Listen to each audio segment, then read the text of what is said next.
लग्न झाले म्हणून नवरा बायकोचं नातं टिकूनच राहतं असं नाही. ते टिकून राहण्यासाठी नातं हेल्दी असावं लागतं. आरोग्य सांभाळताना आरोग्यासाठी काय चांगलं आणि काय वाईट हे आपण सतत माहिती करून घेतो.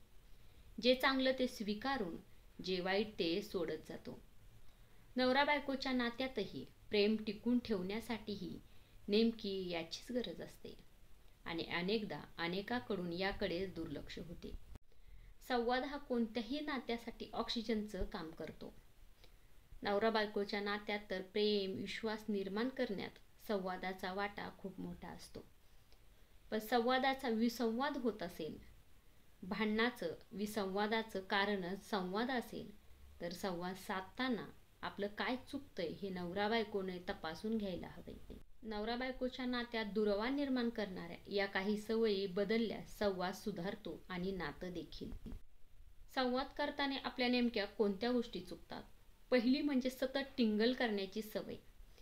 जोडीदाराची सतत टिंगल टवाळी करण्याची सवय असेल तर यामुळे जोडीदाराच्या भावना दुखवतात.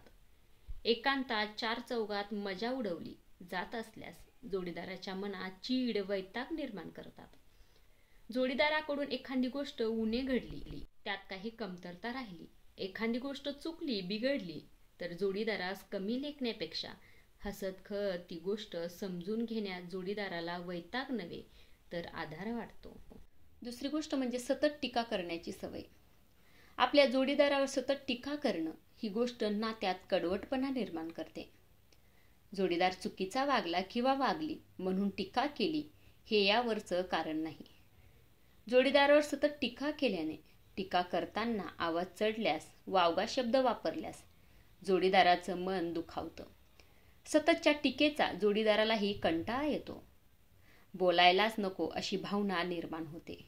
आपल्या जोडीदाराची एखादी गोष्ट पटत नसेल, आवडली नसेल तर ते व्यक्त करण्यासाठी टीका करणं हा एकच मार्ग नसतो. शांतपणे, प्रेमाने, चांगल्या भाषेत, सौम्यपणे ते जोडीदाराला सांगता येते आणि अशा पद्धतीने सांगितलेल्या गोष्टी जोडीदाराला पटतातही. तिसरी गोष्ट म्हणजे तुलना करणे. सर्व बाबतीत सतत दुसऱ्यांची तुलना करण्याची सवय वाईटच. तुलना केल्यामुळे गोष्टी सुधरत नाहीत तर बिघडतात. तुलना करण्याची सवय असल्यास जोडीदार कितीही चांगला किंवा चांगली असल्यास तिने किंवा त्याने कितीही चांगलं केलं तरी समाधान वाटत नाही. दुसऱ्यांची तुलना करून जोडीदारात त्यांच्या कृतीत, सवयीत चुका शोधल्या जातात. व्यक्ती आणि स्वभाव हे वेगवेगळे असतात. ही बाब समजून घेऊन जोडीदाराकडे बघणं गरजेचं असतं.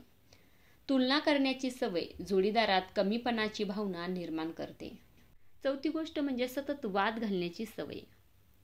एकमेकाशी बोलणं म्हणजे लहान मोठ्या गोष्टीवरून सतत वाद घालत राहणे नाही. सतत वाद घालत राहण्याच्या सवयीनं जोडीदार वैतागतो किंवा वैतागते. वाद घालण्याची सवय असेल तर कोणतंही कारण पुरतं. यातून जोडीदाराच्या चुकावर सतत बोट ठेवलं जातं. वाद घालण्याच्या सवयीमुळे नात्यात सतत अंतर पडत जातं. सुरुवातीचं लुटूपुटूचे भांडण नंतर गंभीर स्वरूपही धारण करतात. नवरा बायकोचं नातं सांभाळताना नेहमी माझंच खरं, मीच बरोबर असे म्हणून चालत नाही. भांडण टाळण्यासाठी एक पाऊल मागे टाकलं तर नातं कित्येक पाऊल पुढे जातं आणि घट्ट होतं. पाचवी गोष्ट म्हणजे मनात ठेवणे. सतत वाद घालणे, टीका करणे, तुलना करणे हे नात्यासाठी जितकं घातक तितकं जोडीदाराचं काही पटत नसेल तर ते बोलून न दाखवता मनात ठेवणेही. यामुळे जोडीदाराबद्दल सतत नकारात्मक गोष्टी साचत जातात.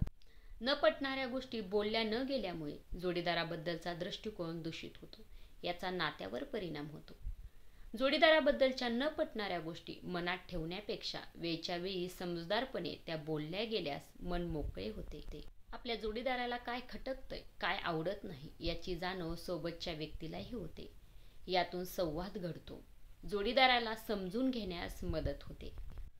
व्हिडिओ शेवटपर्यंत बघितल्याबद्दल मनापासून धन्यवाद. आणि या टिप्स कशा वाटल्या हे कमेंट करून सांगायला विसरू नका.